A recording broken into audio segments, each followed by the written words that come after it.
Yo, what up, man? It's Kev B. I'm back, man. Today I want to talk to y'all about, man, what are you eating?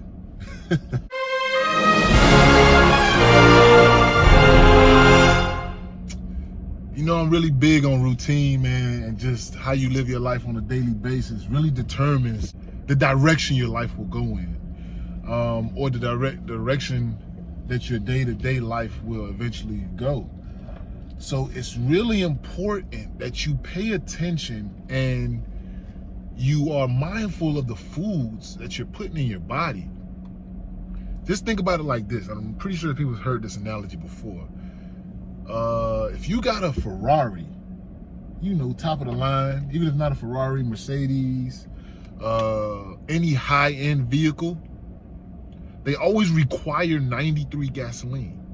That vehicle is nowhere near as high-end or as luxurious as your own body. That vehicle has, I don't care how many bells and whistles and how many specs and this and that, and come with Bluetooth and satellite and TV and whatever the hell it come with. It still ain't better than your own body. It still doesn't come with more than what your body is equipped with. You are a magnificently created creature that was created by God himself. So you cannot compare that to what was created by us, who we already know are imperfect creatures. So with that being said, I just want to say, so you're not going to put garbage in your body. You're going to put 93 in your body. Now, I'm not going to sit here and tell you what diet to embark on, but I'll give you a little bit about my journey. So I was a eat anything kind of guy. I mean, if it tasted good, all it had to do was taste good. Just had a little bit of flavor. You know what I'm saying? Had a little bit of flavor. Just give me 1 minute. Yeah, man, I'm back. So you can't put garbage in your body. So I'm telling you a little bit about my journey.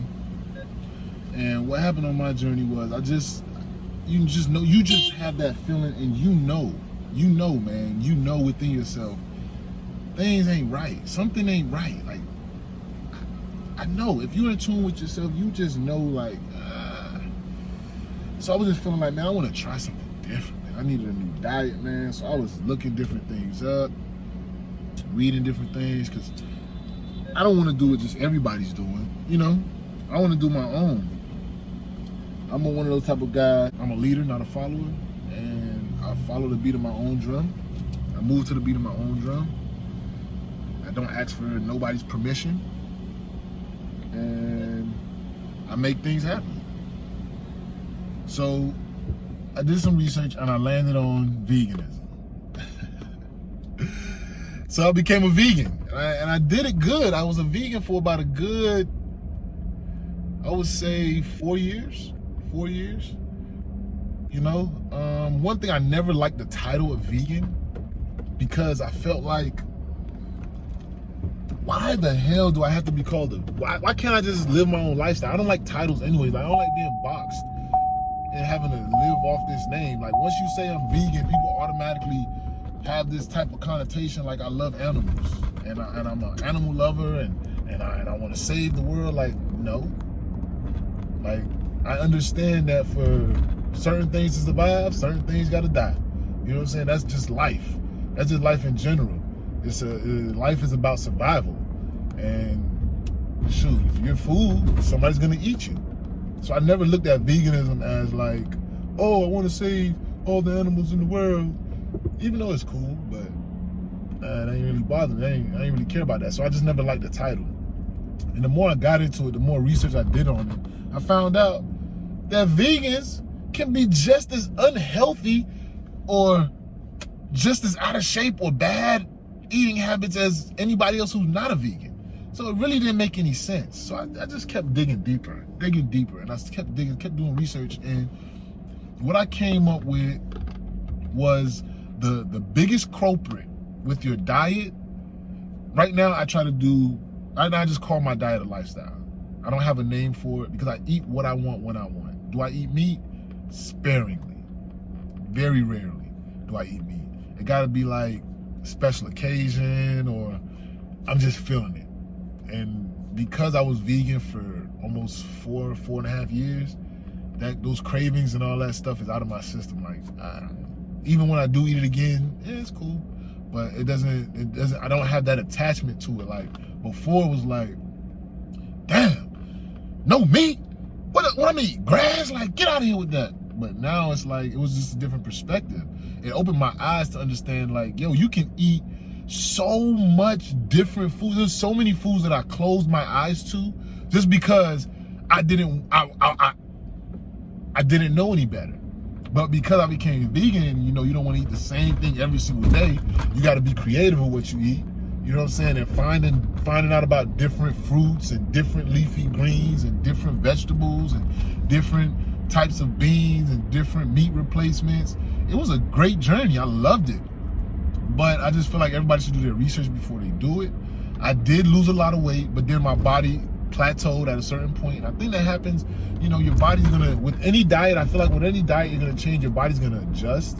I feel particularly with the vegan diet, my body detoxed because I was doing more plant-based foods, more whole-based foods, because the person who I learned the diet from was Dr. Sebi, and he's more on the whole plant-based eating foods from the earth, how they came, because that's what's gonna get you the most nutrients.